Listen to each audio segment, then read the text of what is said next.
पाकिस्तान के पास इतना बड़ा वाटर शेड इंडस बेसिन की सूरत में मौजूद है, हम इसका फ़ायदा क्यों नहीं उठाते?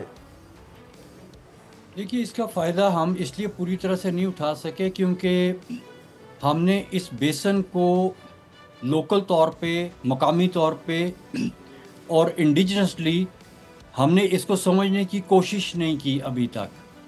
हमारे एक्सपर्ट्स हमेशा बाहर से आए और उन्होंने आके कभी हमारे दरिया पे कोलोराडो सिस्टम का मॉडल लगा दिया, कभी टेनेसी वैली का मॉडल लगा दिया, कभी दरिया नील का मॉडल लगा दिया, तो कभी फ़िरौन के ज़माने का जो है वो मेसोपोटामिया के ज़माने के मॉडल्स लगा दिए। जबकि इंडस एक बहुत ही मुनफरिद सिस्टम है। इस दरिया जैसा दरिया पूरी दुनिया में कहीं नहीं है। देखिए, दरिया में पानी आने के 3-4 ज़राए हैं जो कुदरत ने बना रखे होते हैं। एक बारिशें हैं, एक बर्फ़बारी है, एक ग्लेशियल मेल्ट है और एक ग्राउंड वाटर फ्लो जो दरिया के बीच में आता है, जिसको हम बेस फ्लो कहते हैं। ये 4 बेसिक सिस्टम्स होते हैं जो किसी भी दरिया में पानी को लेके आते हैं। हमारे यहाँ जो दरिया सिंध है, इस पे दुनिया का सबसे बड़ा ग्लेशियल मास है जो इसको फीड करता है। एक बहुत ही रोबस्ट और स्ट्रॉन्ग मानसून इसमें पानी लेके आता है। हमारे यहाँ सर्दियों में बर्फ़बारी भी होती है और बेस फ्लो का जो सिस्टम इस दरिया में है, उसको तो जो साइंटिफिक कम्युनिटी है उसमें हाइड्रो जियोलॉजिकल मिरेकल कहा गया है। इतना और रोबस्ट ग्राउंड वाटर का सिस्टम जो इस दरिया के पेट के नीचे है, वो बहुत कम दरियाओं में जो है वो इस तरह से पाया जाता है। तो हमारी जो डेवलपमेंट मॉडल्स हैं, हमने जो सबसे इम्पॉर्टेंट जो हमारा सिस्टम है जो कि ग्राउंड वाटर का है, हमने आज तक उसको देखने की भी ज़हमत नहीं की और हमने सारे मॉडल्स वो लगाए हैं जो सिर्फ सरफेस फ्लो के साथ डील करते हैं।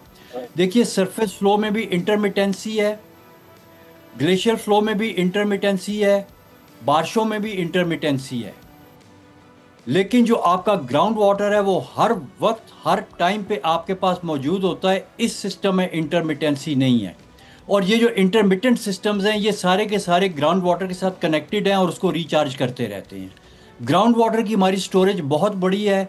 अभी जो आप किसी बहुत बड़े डैम का भी तस्वर करते हैं, लाइक 5-6 मिलियन एकड़ फुट का जो डैम है, आपका ये जो एक्वाफर की स्टोरेज है ये 500-600 मिलियन एकड़ फुट के आपको पोटेंशियल देती है। तो हमने इस इतने बड़े पोटेंशियल को मुकम्मल तौर पर नज़रअंदाज कर दिया है क्योंकि हमें हमारे जो एडवाइज़र्स और हमने जो एक्सपर्ट्स बुलाए वो किराए के एक्सपर्ट्स थे।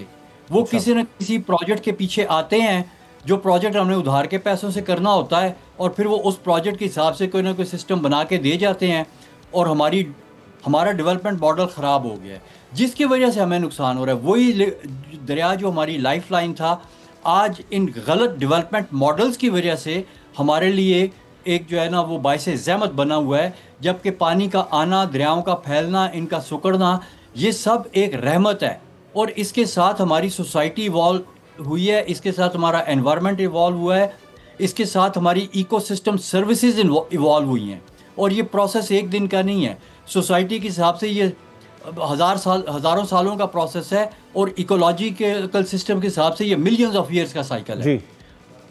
तो ये सिस्टम जो है, इसको जब तक हम समझेंगे नहीं, हम कभी भी इसके ऊपर इम्पोर्टेड डेवलपमेंट मॉडल्स लगा के इसको ठीक नहीं कर सकते। सब्सक्राइब करें और बेल दबाएं ताकि कोई खबर रह न जाए।